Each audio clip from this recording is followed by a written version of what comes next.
तो चलिए शुरू करते हैं। दफ्तरों में अन्य पार्टियों के उसको मनाने से तो परहेज किया जाता था।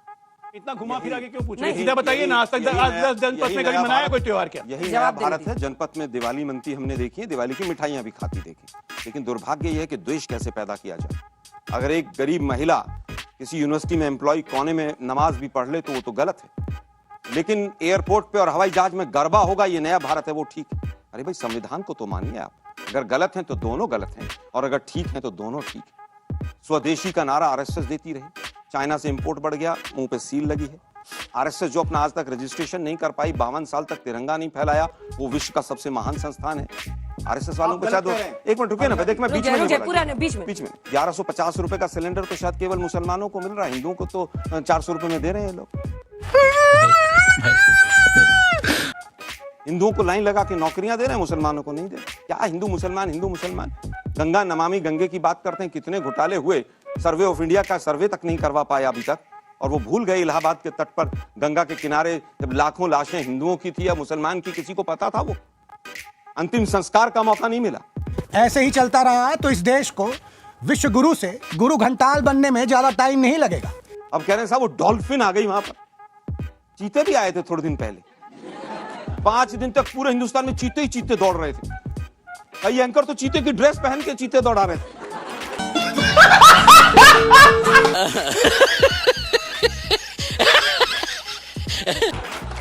अंजना जी, आपकी नहीं कह रहा हूं मैं, इनका द्वेष झूठ बोल रहा है। I am sorry, बाबू। डॉल्फिन आ गई तो गंगा साफ हो गई, और चीते आ गए तो वाइल्ड लाइफ आगे हो गई। मोदी जी भी कैमरा लेकर शूट करने गए थे वहां पर, याद है? कई मर गए बेचारे चीते, कई उनके नवजात शिशु भी चले गए। इस सज्जन को क्या तकलीफ है भाई? क्या तकलीफ है इनको? पहले भी यहां पर आए, शेर भी आए, तमाम जीव जंतु आए, जू में भी आए, जंगल में भी आए, लेकिन इस तरह की कॉमेडी फोटो जी भी प्रधानमंत्री महोदय कर सकते हैं। मुझे क्रेडिट नहीं चाहिए। सोमनाथ के मंदिर का जीर्णोद्धार अगर किसी ने किया तो पंडित जवाहरलाल नेहरू ने किया, और पूरी तरह से हिंदू रीति रिवाज के अनुसार किया। तभी संगोल रखा हुआ था प्रयागराज में, तभी वो म्यूजियम में रखा हुआ। सुनिए भाई, जरा सुनिए, मैं आता हूं संगोल पे भी आ रहा हूं, प्रभु संगोल पे ही आ रहा था। अगला पॉइंट आपका याद म्यूजियम में, सुनिए ना, बताइए। 6 साल तक अटल बिहारी वाजपेयी जी प्रधानमंत्री रहे, वो शायद हिंदू विरोधी थे, वो संगोल को भूल गए। 9 साल तक मोदी जी रहे, म्यूजियम पे शायद ताला लगा था, उसकी चाबी नहीं मिल रही थी। चाबी मिली तो संगोल निकला। संगोल के लिए तो आप ब्राह्मणों के लिए, मैं ब्राह्मणों का विरोधी नहीं, मैं खुद स्वयं ब्राह्मण, उनके लिए तो स्पेशल एयरक्राफ्ट होगा, लेकिन पुलवामा में हमारे जवानों के लिए 5 अगर जहाज मांगे जाएंगे तो उनको जहाज नहीं मिलेंगे, गृह मंत्रालय उनको नकार देगा। ये आपका हिंदुत्व है क्या? वो मरने वाले क्या थे? वो जिन्होंने शहादत दी पुलवामा में, क्या वो हिंदू नहीं थे? ये कपटी नकली हिंदुत्व है और कपटी राष्ट्रवाद है इनका, और इसी की सवारी कर रहे हैं लोग। एक मिनट सुन लीजिए, और ये हिंदुत्व को भी डुबोएंगे और राष्ट्र को भी डुबोएंगे। ये देखिए, तुम्हें शर्म है? कुछ शर्म आया है? प्रश्न मेरा ये है कि क्या कांग्रेस पार्टी कंफ्यूज है हिंदुत्व को लेकर, या आपका मानना है कि 14 और 19 की जीत ने यह सुनिश्चित कर दिया है कि बीजेपी, जिसकी मुख्य विचारधारा हिंदुत्व के इर्द गिर्द है, अब वो इस देश में स्थापित हो चुका है, उसको नकार कर कोई भी इस देश में अब चुनाव नहीं जीत सकता है, वरना धर्मांतरण विरोधी कानून को कर्नाटक में पलटना और मध्य प्रदेश में आरती के साथ शुरुआत करना क्या संकेत देता है? वाह बेटा, लगता है तुम गू खा के ही मानोगे। देखिए, मुझे लगता है आरएसएस ने स्वयं ही कह दिया कि मोदी जी का चेहरा और हिंदुत्व का कार्ड अगले चुनाव में नहीं चलेगा। अब हिंदुत्व की वजह से 24 और 14 और 19 और कब क्या हुआ मुझे नहीं मालूम है, लेकिन अब जितनी काट की हांडी चढ़नी थी चढ़ चुकी है। मैं एक एक चीज का उत्तर देता हूं। नर्मदा आरती करना तो सवालों के घेरे में, और नर्मदा के किनारे लाखों पेड़ों का गबन करना वो हिंदुत्व का हिस्सा है। महाकाल की मूर्तियां 800 करोड़ की प्लास्टिक की चाइना से बनवाकर लाकर वहां स्थापित करना और हवा में उड़ जाना, यह तो प्रखंड प्रचंड हिंदुत्व है, और उसका सवाल उठाना हिंदुत्व के ऊपर राजनीति करना है। धर्मांतरण की बात है, आज भी वहां पर एमएलसी में जो पूरी विधान परिषद थी उसमें पूछा गया कि बीजेपी आंकड़ा दे कि जबरन धर्मांतरण कब हुआ और क्या उसका डाटा था और किस बेस पर कानून लाए। ना जिस समय कानून आया उस समय आंकड़ा था, ना आज का आंकड़ा है। राम मंदिर के नाम पर सबसे ज्यादा अगर पलटू राम कोई रहा तो भाजपा रही। जब विपक्ष में थी तो रथ यात्रा निकलेगी। यह आस्था का विषय है, यह न्यायालय का विषय नहीं है, यह संसद का विषय नहीं है।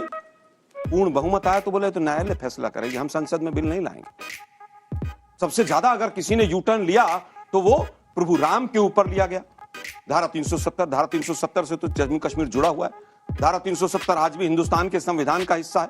उस तरह के 36 चेंज पहले हुए, 2 प्रधानमंत्री हुआ करते थे, हाई कोर्ट सुप्रीम कोर्ट नहीं था, पंचायती राज नहीं था, तमाम चीजें नहीं थी। इवन एजुकेशन पॉलिसी वहां की जो सेंटर की थी वो इंप्लीमेंट नहीं होती थी। तमाम फैसले लिए गए, लेकिन धारा 370 के नाम पर हटा दी। अरे भाई 17 केस सुप्रीम कोर्ट में चल रहे हैं धारा 370 और 35A को हटाने के। अगर वो हट गई तो फिर वो केस क्यों चल रहे हैं? सुप्रीम कोर्ट समय क्यों नहीं दे रहा है? उन केसों को खत्म क्यों नहीं करते? वापस आते हैं, यूनिफॉर्म सिविल कोड की इन्होंने बात की। 2018 में इन्होंने लॉ कमीशन बनाया था, लॉ मिनिस्ट्री ने, उसने रिपोर्ट दी अपनी कि हिंदुस्तान को यूनिफॉर्म सिविल कोड नहीं चाहिए। अब फिर चुनाव आ गए, 18 के बाद 19 था और अब 23 है, 24 में फिर चुनाव है। अब फिर एक लॉ कमीशन बना दिया है, 4 बीजेपी के लोग उसमें घुसा के अब वो सबसे राय लेंगे और राय के बाद कहेंगे कि साहब इसमें और राय लेंगे, फिर एक पैनल बन जाएगा जब तक चुनाव निकल जाएगा।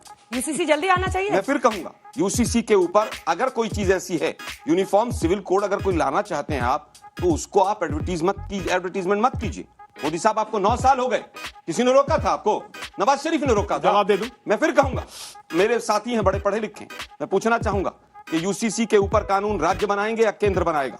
और अगर केंद्र बनाएगा तो इनके तमाम राज्यों के मैनिफेस्टो में क्यों होता है वो? ठीक है, इस पर जवाब लेंगे। एक सवाल अंतिम बात एक सेकंड, कहूंगा, धर्मांतरण विरोधी कानून पर क्या स्टैंड है आपका? होना चाहिए, नहीं होना चाहिए? देखिए मैं फिर कहूंगा अलग अलग जगह मैं फिर कहूंगा धर्मांतरण विरोधी मैं फिर कानून। कहूंगा, देखिए धर्मांतरण, धर्म के नाम पर सबका साथ सबका विकास, क्या आप लोग सब मणिपुर में नहीं देख रहे हैं पिछले 1 महीने से क्या हो रहा है? इसी तरह के कानूनों का, इसी तरह के दुष्प्रचार का प्रभाव होता है। यूक्रेन और रशिया वार तो रुकवा देते हैं मोदी जी, लेकिन एक स्टेटमेंट मणिपुर के ऊपर नहीं आती है। केंद्रीय मंत्री के घरों को भी जला दिया जाता है।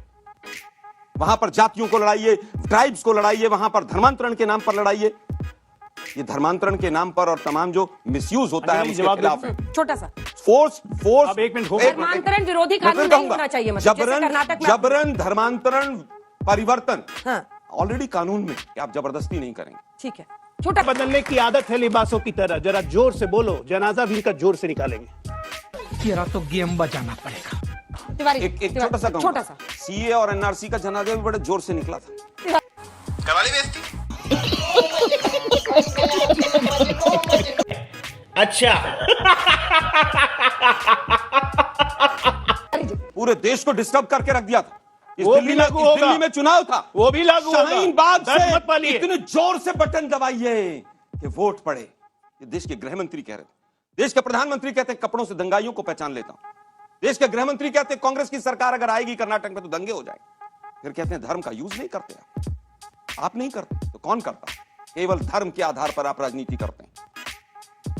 जनाजा निकालने की बात आलोक जी कर रहे थे। जनाजा तो आपने ही निकाल ही बोला, दिया। तो आप लोग बुरा मान अरे जाएंगे। जनाजा तो आपने निकाल ही दिया संविधान का, लोकतंत्र का। चिता बोलूंगा तो आप लोग बीच में ना बोल, थारे माथे पर लिखा है क्या? बीच में ना बोल। ये नौजवान देखिए उदास चेहरे, इसका देखिए इनके चेहरे पर उदासी है। आप कह रहे हैं ताली बजाने के लिए, बेचारी ताली क्या बजाएगी? कहां तो इनका तो रोजगार छीन लिया। 18 करोड़ रोजगार पर बात नहीं करेंगे।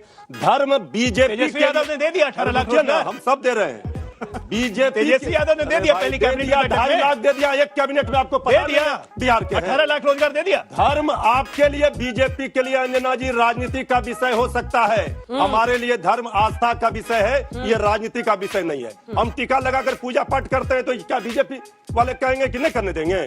ये कहते हैं जाकर हम मंदिर में जाकर नमाज पढ़ेंगे, मस्जिद में जाकर हनुमान चालीसा पढ़ेंगे, अब पढ़ेंगे कुछ नहीं, सिर्फ वोट लेंगे। तो न इनको हनुमान चालीसा पढ़ना, न रामायण पढ़ना, न कुरान पढ़ना। ये देश चलेगा अपने नियम कानून संविधान से। आलोक जी ये बड़ी अच्छी बात कही आप। मुझे लगता है कि सभी धर्म, सभी जातियां और उनके लोग सब भारतवासी हैं। केवल एक भाजपा कहती है कि हमें फलां जाति का वोट नहीं चाहिए, हमें फलां धर्म का वोट नहीं चाहिए।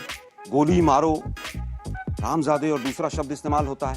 80-20 की राजधानी, संवैधानिक पदों पर लोग बैठे करते हैं। हेट स्पीच 600% बढ़ जाता है। यही कारण है कि देश के अंदर अशांति बढ़ी। आपने सोशल फैब्रिक को चकनाचूर किया है और उसका एक बहुत ही जीता जागता उदाहरण है मणिपुर। मणिपुर में जो आज हालात हैं, प्रधानमंत्री का एक बयान नहीं आया। एक राज्य पूरी तरह से जल रहा है, लाखों लोग बेघर हैं और भाजपा मूल जड़ है वहां पर। भाजपा के लोगों ने वहां हथियार सप्लाई किए हैं। मैं ऑन रिकॉर्ड आज तक पे कह के जा रहा हूं। ये तो लेटेस्ट न्यूज है। दंगे भड़काए जा रहे हैं, एक सरकार मदद करती है, जिस जिस राज्य में जाते हैं वहां उस राज्य में टेररिस्ट ऑर्गेनाइजेशंस के साथ मिल जाते हैं। नागालैंड और असम की पुलिस आपस में एक दूसरे को मार रही है, किसकी सरकार थी वहां? आप डिवाइड एंड रूल करते हैं, नॉर्थ ईस्ट का भट्टा बैठा दिया है, एडवर्टीजमेंट से और प्रचार से और भाषण से और टेलीप्रॉम्प्टर से देश नहीं चलता है। हमारे यहाँ ऐसा ही होता है। खत्म, बाय बाय, टाटा, गुड बाय, गया।